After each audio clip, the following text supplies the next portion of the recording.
नमस्कार दोस्तों, आप सभी का वेलकम है एजुकेशन नॉलेज चैनल में। आज हम डिस्कस करने वाले हैं गेनी क्लासिफिकेशन ऑफ लर्निंग, जो आपका अधिगम के प्रकार या टाइप ऑफ लर्निंग के अंतर्गत देखने को मिलता है। गेनी कौन है? एक व्यक्ति है जिन्होंने बताया है कि अगर सीखने की बात की जाती है, लर्निंग की बात की जाती है, तो किस प्रकार से हम लोग यहाँ पे क्लासीफाई कर सकते हैं। इन्होंने टोटल आपका 8 लेवल बताए हैं। 8 लेवल जो सीखने के बारे में बताया गया है, जो आपका बेसिक से लेकर कॉम्प्लेक्स के अंतर्गत सारी चीज़ें देखने को मिलती है। आज इसी के बारे में काफ़ी डिटेल्स में डिस्कस करने वाले हैं। ये आपका टेलीग्राम ग्रुप है, इसको ज्वाइन कर लीजिएगा। इसका लिंक आपको डिस्क्रिप्शन बॉक्स में मिल जाएगा, या फिर इस QR कोड को स्कैन करके यहाँ से भी ज्वाइन कर सकते हैं। तो चलिए आज से क्लास स्टार्ट करते हैं।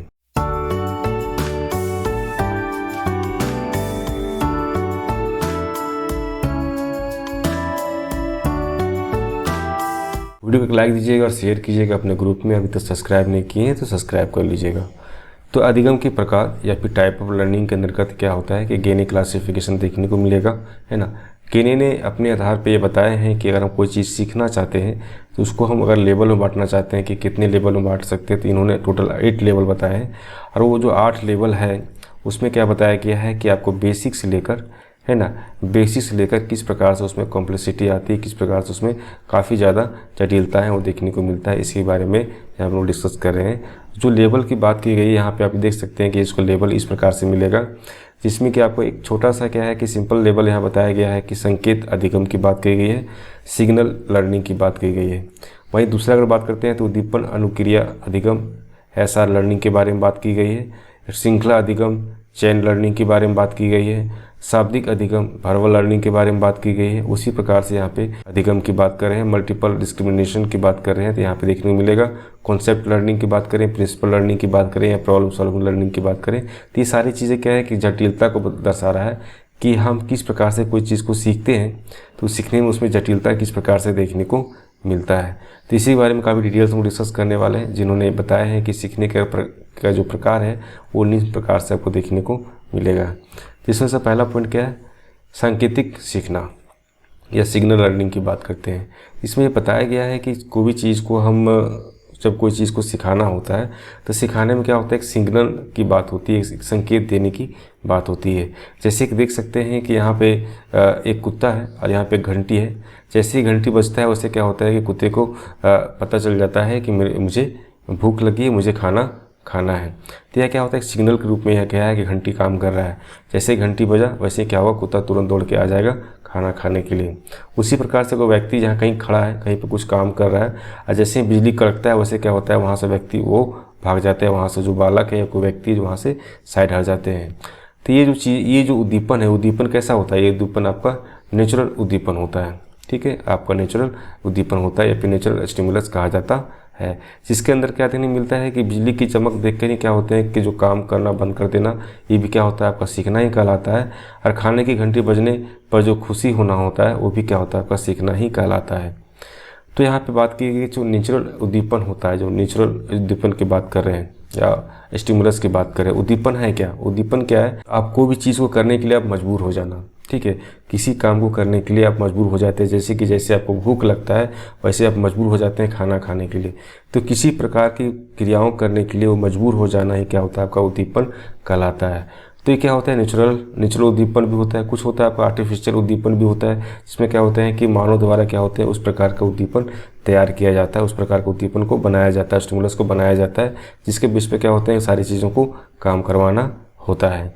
तो यहाँ पे भी बात कही गई है कि जो नेचुरल उद्दीपन होता है वो उद्दीपन क्या होते हैं, बालक में अपना एक स्वाभाविक प्रतिक्रिया जो है वो पूरी तरह से आपको देखने को मिलेगा, जो सीखने के अंतर्गत हमेशा देखने को मिलता है। पहली बात। दूसरी बात यहाँ पे क्या है कि इस सीखने की बात कही गई है, इस तरह की जो इस प्रोसेस को हम लोग यहाँ पे समझ सकते हैं कि इसके बारे में एक कंडीशनिंग, क्लासिकल कंडीशनिंग के अंतर्गत क्या होता है ये देखने को मिलता है, जिसमें क्या है कि SS लर्निंग होता है। ये क्या होता है, SS लर्निंग होता है। तो यहाँ पे क्या होता है, 2 स्टिमुलस काम करता है। पहला स्टिमुलस क्या होता है, एक नेचुरल होता है, दूसरा क्या होता है, आर्टिफिशियल होता है। और इसे यहाँ पे समझ सकते हैं कि जैसे कि यहाँ बेल बजेगा वैसे क्या होगा कि कुत्ता तुरंत दौड़ के आ जाएगा खाना खाने के लिए। ठीक है, तो जो बेल बजाने वाले काम हो रही है क्या हो रही है, आपका आर्टिफिशियल उद्दीपन यहाँ पे काम कर रहा है। और जो कुत्ते के अंदर जो स्वाभाविक रूप से है, जैसे बेल बजेगा और उसे खाने करने का जो भूख है, उसके अंदर जो खाने की इच्छाएँ हैं वो क्या होगा, जागृत होने लगेगा। तो ये क्या होगा, आपका नेचुरल स्टिमुलस के अंतर्गत देखने को मिलेगा।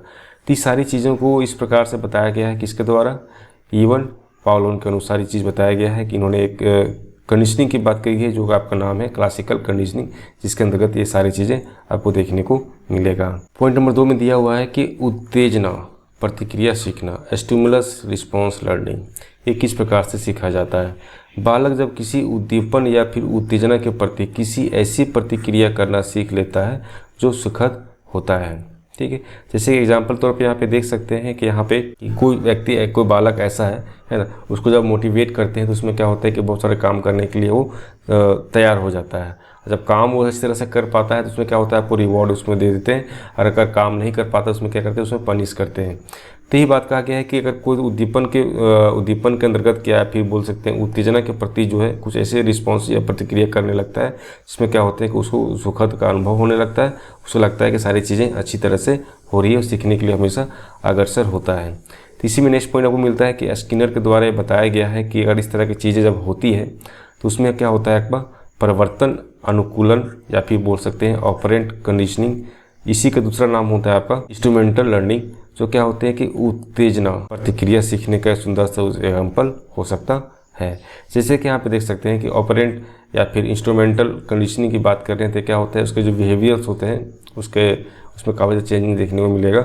जब भी हम किसी चीज़ के लिए उसको उद्दीपन, उसको स्टिमुलस करते हैं तो वहाँ पे क्या होता है कि 2 तरह की चीज़ें आपको देखने को मिलेगा। अगर अच्छा काम कर रहा है उसके लिए क्या होगा, आपको रिवॉर्ड देंगे, और मान लीजिए उस काम को नहीं कर पाता है या फिर उसमें कुछ तरह की समस्या उत्पन्न हो जाती है या उसको मान लीजिए कि सिर्फ इस तरह से काम नहीं कर पाता, उसमें हम लोग यहाँ पे पनिशमेंट भी देते हैं। तो दोनों तरीके से क्या होते हैं कि उद्दीपन के अंतर्गत यह सारी चीज़ें रिस्पॉन्स देखने को मिलता है।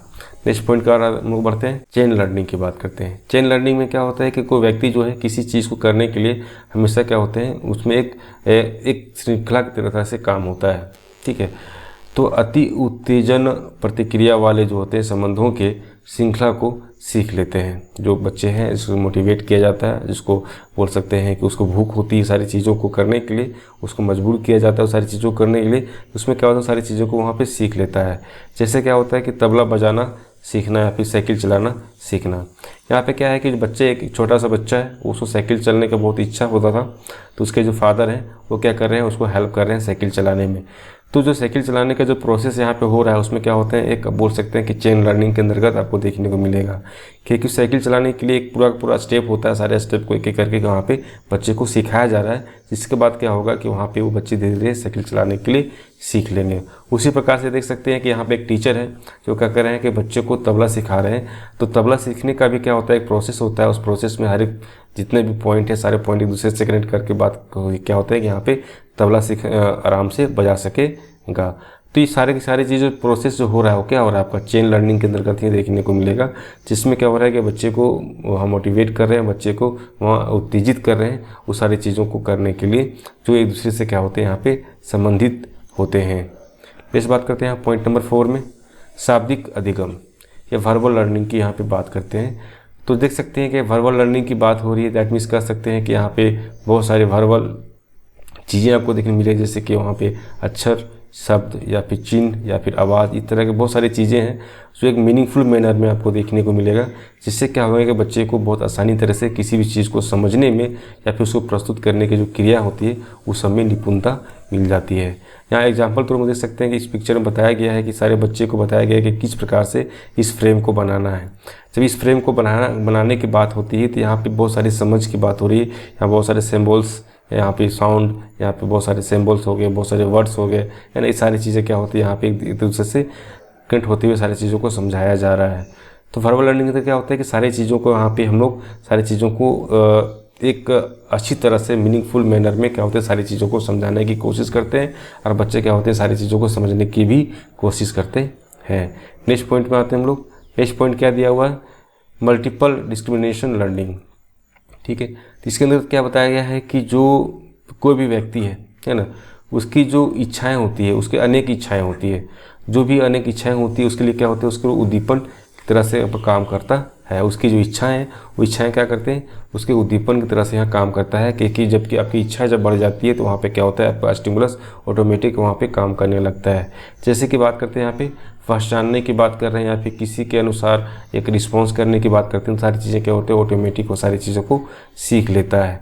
कुछ चीज़ें ऐसी होती है जो नेचुरल होती है, कुछ चीज़ें ऐसी होती है जो कि आपका आर्टिफिशियल होता है, जिसके आधार पे होते हैं सारी चीज़ों को यहाँ समझाना होता है। जैसे इस फिगर में आप देख सकते हैं कि यहाँ पे क्या है कि कुछ बच्चे ऐसे हैं कि किसी खास चीज़ों के लिए क्या होते हैं कि उसको स्टिमुलस किया गया है, उसको उद्दीपित किया गया है, उसकी इच्छाएं जो है उसको क्या कर रहे हैं, उसको उद्दीपित कर रहे हैं, उस काम को करने के लिए उसको प्रेरित कर रहे हैं। जैसे कि यहाँ बच्चे क्या है कुछ आर्ट एंड क्राफ्ट बना रहे हैं, कुछ बच्चे को कुछ खास चीज़ों का विशेष शौक है, कोई टीचर है कुछ चीज़ को बताया जा रहा है, तो सारी चीज़ें क्या होती है एक दूसरे से रिलेट है ना। तो यहाँ पे सारी चीज़ आपको देखने को मिलेगा।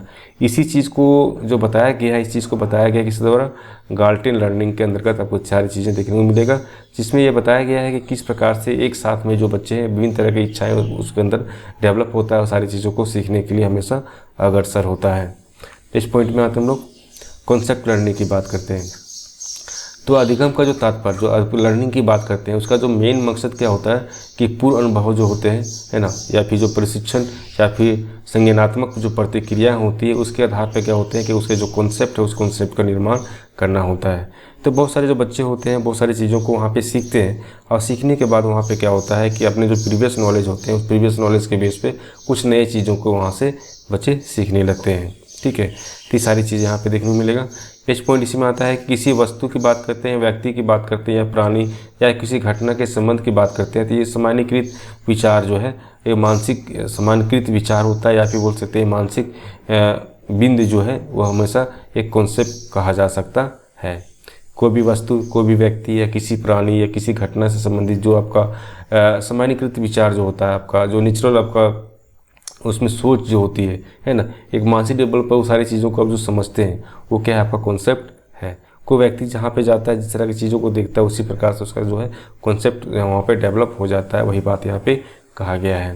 नेक्स्ट पॉइंट इसी में आता है कि प्रतियों के निर्माण के फलस्वरूप ही प्राणी जो है वो समानताओं या फिर विषमताओं के आधार पर ही विभिन्न वस्तु, किसी व्यक्ति, किसी घटना का भी पहचान करता है। ठीक है, जो भी चीज़ें आपको देख रहे हैं सारी चीज़ें वहाँ पे आपके पास है, वो सारी चीज़ों के बारे में आपको जितना इन्फॉर्मेशन होगा उसी के बेस पे उस तरह की चीज़ों को वहाँ पे आप देखेंगे। उसी में जो समानताएं हैं वो समानताएं भी देख सकते हैं, उसी में कुछ विषमताएं हैं तो सारी विषमताएं भी यहाँ पे देखने को मिलेगा। ठीक है, नेक्स्ट पॉइंट आता है यहाँ पे पॉइंट नंबर 7 में प्रिंसिपल लर्निंग की बात करते हैं। प्रिंसिपल लर्निंग समझ में आ रहा होगा। प्रिंसिपल मतलब क्या हो गया, सिद्धांत की बात कर रहे हैं। तो सिद्धांत अधिगम या फिर अथवा बोल सकते हैं सिद्धांतों का जो अधिगम होता है ना, वो क्या अभिप्राय देता है, उसका क्या मतलब निकल कर आता है कि सिद्धांत को समझना। आपका जो प्रिंसिपल है वो सारे प्रिंसिपल को समझने की बात होती है। तो किसी प्रक्रिया अथवा घटनाओं को संचालित करने को कार्यविधि संबंधी क्रमबद्ध तथा तार्किक विवेक को ही क्या होते हैं, सिद्धांत कहलाता है। ठीक है, किसी प्रकार का कोई भी प्रक्रिया करते हैं, किसी प्रकार का कोई प्रोसेस करते हैं, किसी घटना के बारे में जो चीज़ को समझने की कोशिश करते हैं, तो सारी चीज़ें क्या होना चाहिए, एक कार्यविधि होना चाहिए, एक प्रोसेस में होना चाहिए, एक ऑर्डर में होना चाहिए। और तार्किक विचार के आधार पर क्या होता है, सारी चीज़ों को जब करते हैं तो यहाँ पे क्या होता है, आपका प्रिंसिपल की ही बात की जाती है। तो सिद्धांत के आधार पे उसका जो प्रिंसिपल, उसका जो सिद्धांत है उसके आधार पे भावी घटना का अनुमान लगाया जा सकता है कि प्रत्यय का निर्माण के उपरांत विभिन्न प्रत्ययों में परस्पर निहित संबंध जो है, उसके जो क्रम है वो किस प्रकार से दूसरे से रिलेट है, वो सारी चीज़ों को आसानी से आप समझ सकते हैं कि तार्किक ढंग से सारी चीज़ों को वहाँ पे समझा जा सकता है। जैसे कि देख सकते हैं यहाँ पे एक टीचर है, ये बच्चे को पढ़ा रहे हैं, तो बच्चे को पढ़ाने के लिए यहाँ पे क्या है, ड्राइंग करवाया जा रहा है। तो इस ड्राइंग करवाने के लिए जो उसका जो प्रिंसिपल्स है, किस प्रकार से वहाँ पे कलर को लेना है, किस प्रकार से किसी भी डायग्राम में किसी कलर को फिल करना है, कौन सा कलर किस डायग्राम में, जिस तरह का आप पिक्चर बना रहे हैं उस पिक्चर में किस तरह का कलर को डालना है, कलर का मिक्सचर किस प्रकार से होना चाहिए, वो सभी चीज़ें उसका जो प्रिंसिपल है, उसका जो सिद्धांत है, वो सारे सिद्धांत को यहाँ पे एक टीचर के द्वारा सारे बच्चों को बताया जा रहा है। तो ये सारी चीज़ें क्या होती है, इस प्रकार से यहाँ पे काम करता है। नेक्स्ट बात करते हैं यहाँ पे लास्ट पॉइंट, समस्या समाधान अधिगम की बात की जाती है, प्रॉब्लम सॉल्विंग लर्निंग की बात करते हैं। तो प्राणी जो है अपने जितने भी समस्या हो, समस्या को समाधान करने के लिए सीखता है। इस प्रकार के जो अधिगम होते हैं उसमें क्या होते हैं कि पूर्व अनुभव की बात करें या फिर प्रशिक्षण के साथ साथ संज्ञानात्मक क्रियाएं जो होती है, कल्पना होती है, सभी क्या होती है, बहुत ज़्यादा ज़रूरत होता है सारी चीज़ों का। और उसके आधार पर क्या होते हैं कि बहुत सारे जो समस्या होती है उस समस्या का सॉल्यूशन करने के लिए सीखता है। ठीक है, तो समस्या समाधान का जो प्रोसेस है वो सारी चीज़ों को अपनाने बच्चे धीरे धीरे क्या होते हैं कि अपने लाइफ में अपनाने लगते हैं। फिर कहीं ना कहीं देखते हैं क्या है कि अपने जो मानव जाति का प्रगति की बात करें, उसके विकास की बात करें, उसमें वो बढ़ चढ़ के हिस्सा लेने लगते हैं। इस प्रकार से हम समझे कि गेने का जो क्लासिफिकेशन की बात करते हैं टाइप ऑफ लर्निंग के अंतर्गत, लर्निंग को सीखने के अंतर्गत, है ना, कोई भी चीज़ को सीखने के अंतर्गत किस प्रकार से सारी चीज़ें आपको देखने को मिलेगा। तो आज इतना ही। वीडियो को लाइक कीजिएगा और शेयर कीजिएगा अपने ग्रुप में। सब्सक्राइब नहीं किए तो सब्सक्राइब कर लीजिएगा।